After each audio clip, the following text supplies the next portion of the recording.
હમણાં રાજ્ય સરકારે મુખ્યમંત્રી લોક સંવાદ સેતુનો પ્રારંભ કર્યો મિત્રો.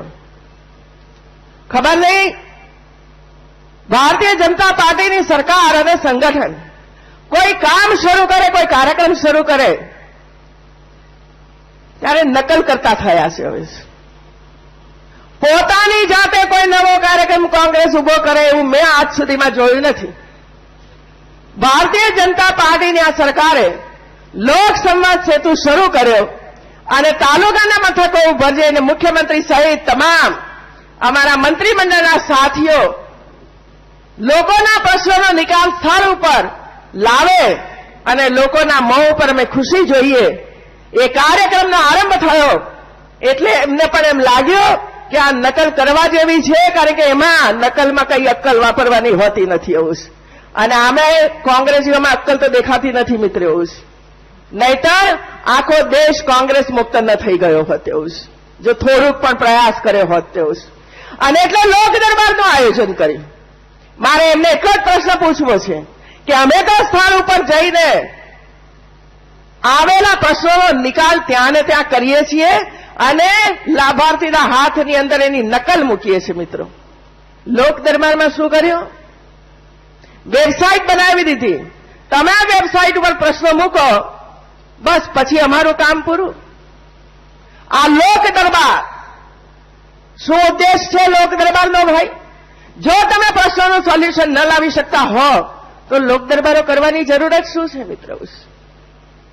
અને આટલું સુંદર કામ જ્યારે આખા ગુજરાતની અંદર થઈ રહ્યું છે ત્યારે તમે 15મી ઓગસ્ટ ઉજવો, તમે 26મી જાન્યુઆરી ઉજવો, તમે 1લી મે ઉજવો. દરેક જિલ્લાની અંદર આ કાર્યક્રમ જ્યારે થાય છે ત્યારે એ જિલ્લાના વિકાસના કામો લગભગ પૂર્ણ થવાના આરે હોય છે. 1000 કરોડ કરતા પણ વધારે રકમ જે જિલ્લાની અંદર આ કાર્યક્રમો યોજાય છે એ જિલ્લાની અંદર 1000 કરોડ કરતા પણ વધારે કામો રાજ્ય સરકાર કરવા માટે પૈસા આપે છે, ગ્રાન્ટ આપે છે. અને આવા સુંદર મજાના કામો થાય ત્યારે એમ કહેવાનું કે તાઇફા કરે છે મિત્રો.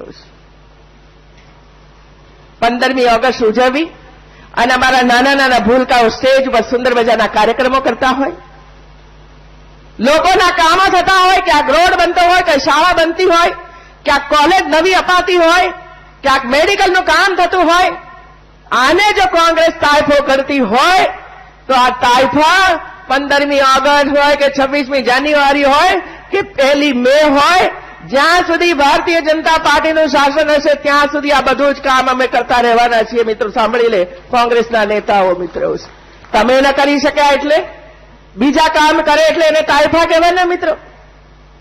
મારી બહેનો અહીં બેઠી છે. શું મારી ગુજરાતની મહિલાઓને કેન્સર થયું હોય અને કેન્સરની સંપૂર્ણ દવાનો ખર્ચ રાજ્ય સરકાર આપી રહી હોય ત્યારે તમને શાનું પેટમાં દુખે છે ભાઈ? એવું તમને શાનું પેટમાં દુખે છે? એવું મારી 200, 500, 1000 કે 2000 બહેનો કેન્સરગ્રસ્ત બને, બ્રેસ્ટ કેન્સર થાય કે સર્વાઇકલ કેન્સરનો ભોગ બને અને જો એ માતા મૃત્યુ પામે તો આખું પરિવાર, બાળકો અનાથ બની જાય. એવા સંજોગોની અંદર જ્યારે રાજ્ય સરકાર નક્કી કરે કે અમારે ગુજરાતની બહેનો જો કેન્સરગ્રસ્ત નીકળે તો એની તમામ સારવારનો ખર્ચ રાજ્ય સરકાર આપશે, એમાંય પેટમાં બળતરા થાય છે ભાઈ. થવા દો, થતી હોય તો.